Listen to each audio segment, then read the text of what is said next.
శ్రీమాత్రే నమ. జయ గురు దత్తాత్రేయ నమ. ఈ వీడియోలో మనం సెప్టెంబర్ 16వ తారీఖు నుంచి 30వ తారీఖు మధ్యలో జరగబోయే పక్ష ఫలితాలు కర్కాటక రాశి వారికి ఏ విధంగా ఉంటాయి అని పరిశీలించినప్పుడు మరి కర్కాటక రాశి వారికి మరి ప్రస్తుతం ఉన్నటువంటి గ్రహస్థితి ఆర్థిక సంబంధించిన విషయాల్లో చాలా అనుకూలంగా ఉండడం జరిగింది.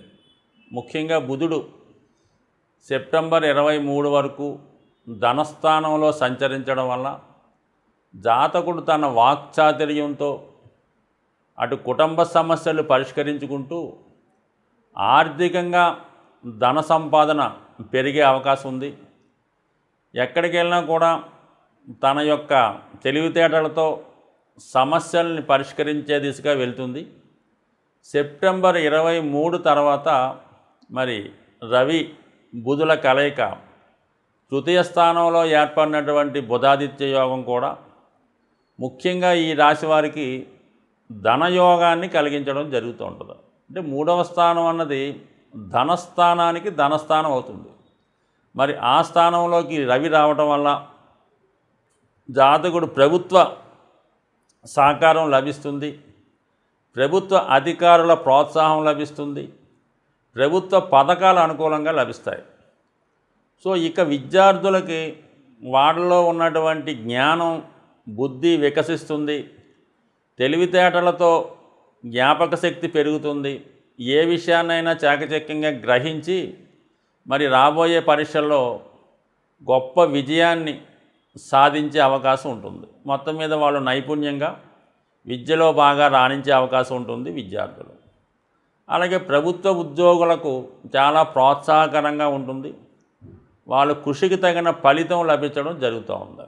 మరి ముఖ్యంగా ఈ పక్షంలో ఏర్పడినటువంటి మరి యొక్క అద్భుత ధనయోగం శుక్ర భగవానుడు కర్కాటక రాశి లేదా లగ్నం వారికి లాభస్థానాధిపతిగా ఉన్నటువంటి శుక్రుడు చతుర్థ స్థానంలో సంచరించడం వల్ల స్వక్షేత్రగతుడు అవటం వల్ల ఏంటంటే జాతకుడికి ఒక విధమైనటువంటి ధనయోగం ఏర్పడింది. అంటే భూముల మీద, స్థిరాస్తులపైన, వాహనాలపైన, తను చేస్తున్నటువంటి వృత్తి వ్యాపారాలపైన ఆదాయం పెరుగుతుంది.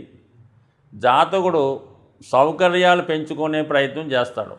ఏదైనా వాహనం కొనుక్కోవడం కానీ, లేదా పాత వాహనాన్ని కొత్తగా తీర్చిదిద్దుకోవడం కానీ, గృహంలోకి అవసరమైనటువంటి సామాగ్రి సమకూర్చుకోవడం, గృహాన్ని అందంగా అలంకరించుకోవడం, ఏదైనా శుభకార్యం త్వరలో జరిగే అవకాశాలు కూడా మరి శుక్ర గ్రహ గమనం వల్ల సెప్టెంబర్ 18 తర్వాత అనుకూలించే అవకాశం ఉంది.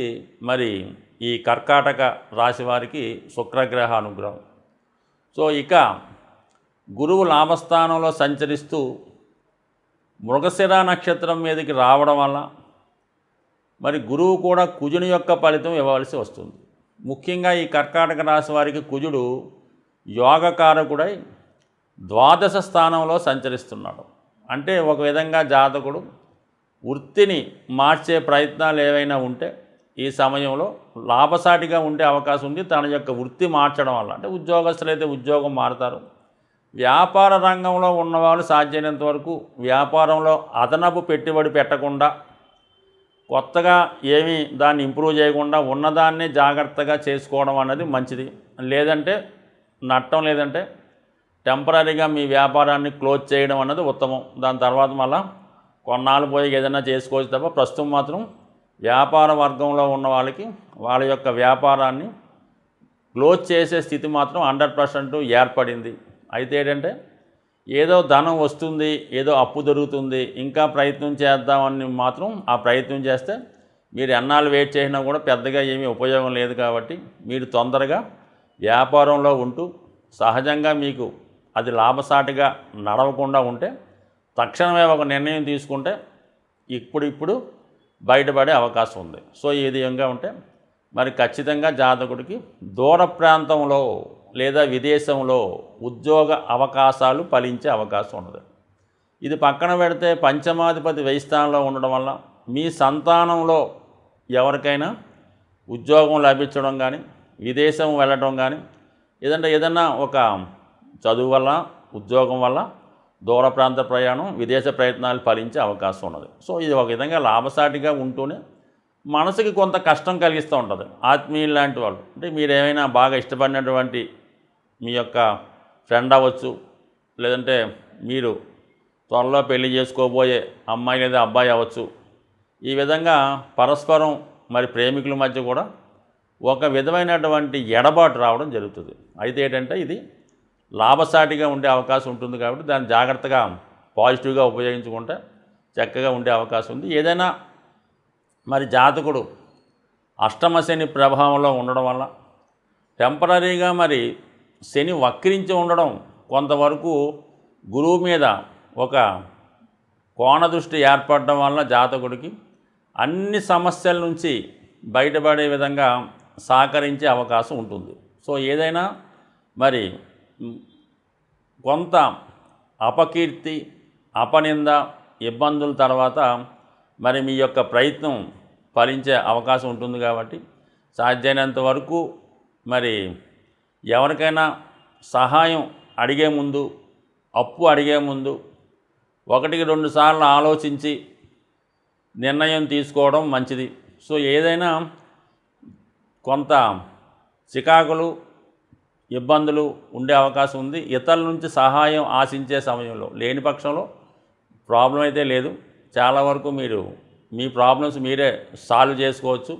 బట్ ఏదైనా జాగ్రత్తగా నిర్ణయం తీసుకుంటే అన్ని సమస్యలు గురువు యొక్క బలం వల్ల మీకు అవి సాల్వ్ అయ్యే అవకాశం ఉంది. మళ్ళీ ఇదే సమయంలో ఈ కర్కాటక రాశి వారు భూములు, స్థిరాస్తులు మొదలగు మీద పెట్టుబడి పెట్టచ్చు.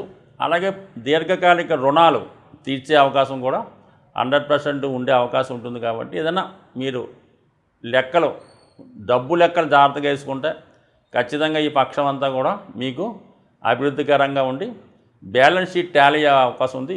చాలా వరకు ఈ రాశి ఫలితాలు ఒక్కొక్క నెలలో ఒక్కొక్క విధంగా జరుగుతుంటాయి.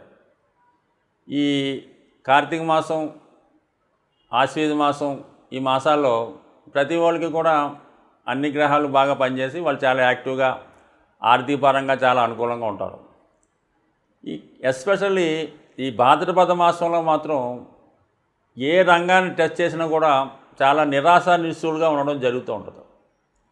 ఈ ఎస్పెషల్లీ వ్యాపారం సరిగ్గా సాగిపోవడం వల్ల, మనీ రొటేషన్ తగ్గిపోవడం వల్ల ఇంచుమించుగా అందరి దగ్గర కూడా డెఫిసిట్ కనబడుతుంటుంది.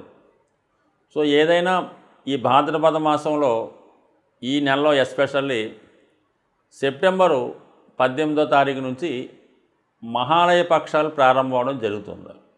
అంటే చాలా వరకు ఈ మహాలయ పక్షాల్లో పితృదేవతల్ని ఆరాధించడం, వారికి తగినటువంటి పరిహారాలు తప్పనిసరిగా చేయవలసి ఉంటుంది. సాధారణంగా ప్రతి ఒక్కరూ కూడా, అంటే సాధారణంగా ఏంటంటే ఆ కుటుంబ యజమాని కామన్గా కొన్ని ఉంటాయి. ఆ కుటుంబంలో కంపల్సరీగా ఈ పెద్ద చిన్న లేకుండా అందరూ కూడా చేసుకోవచ్చు.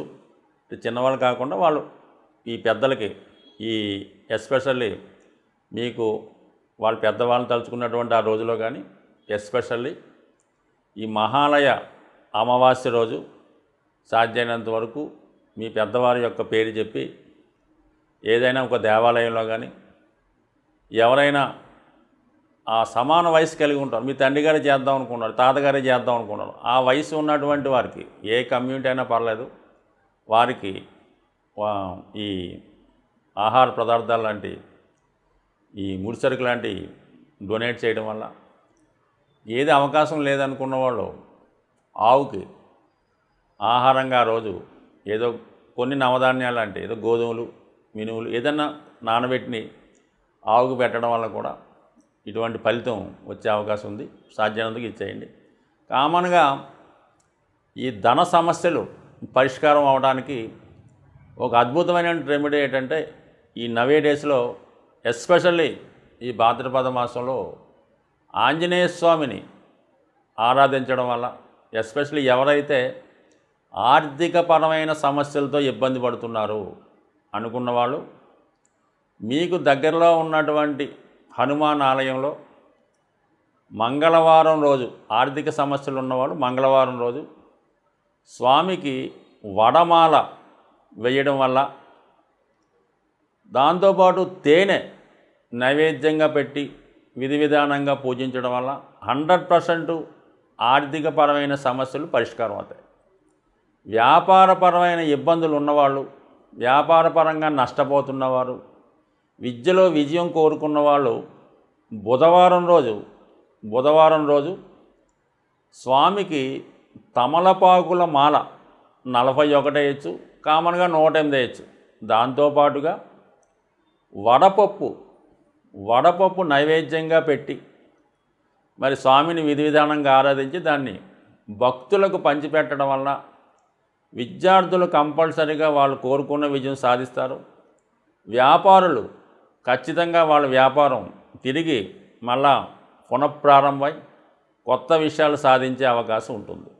సో ఈ విధంగా ఆంజనేయ స్వామిని ఇంకా మనకి ఏ జీవితంలో ఇంకే దారి లేదు, ఇక సర్వం నాశనం అయింది అనుకున్న వాళ్ళు బుధవారం రోజు ఆంజనేయ స్వామి ఆలయంలో అటుకులు బెల్లం, మీకు ఎంత వీలుంటే అంత అటుకులు బెల్లం కలిపి తయారు చేసి స్వామికి నైవేద్యంగా పెట్టి భక్తులకు పంచిపెట్టడం వల్ల కూడా ఖచ్చితంగా మీకు మరి ఇటువంటి ఇబ్బందుల నుంచి బయటపడడం కూడా జరుగుతూ ఉంటుంది. ఏదైనా అతి శీఘ్రంగా ఫలితాన్నిచ్చే దేవుడు ఆంజనేయ స్వామి కాబట్టి కుజుడు పెట్టినటువంటి అన్ని రకాల సమస్యల నుంచి బయటపడాలంటే కేవలం మీరు ఆంజనేయ స్వామిని ఆరాధించడం వల్ల ఖచ్చితమైనటువంటి విజయాన్ని తొందరగా సాధించే అవకాశం ఉంటుంది.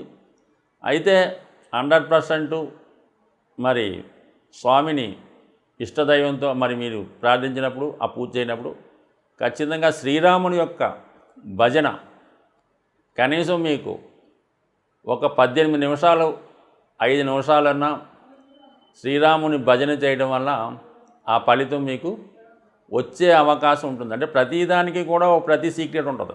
ఇందులో హనుమంతుని ప్రసన్నం చేయాలంటే రాముని కీర్తించడం వల్ల 100% మీకు ఫలితం వచ్చే అవకాశం ఉంటుంది. స్వస్తి.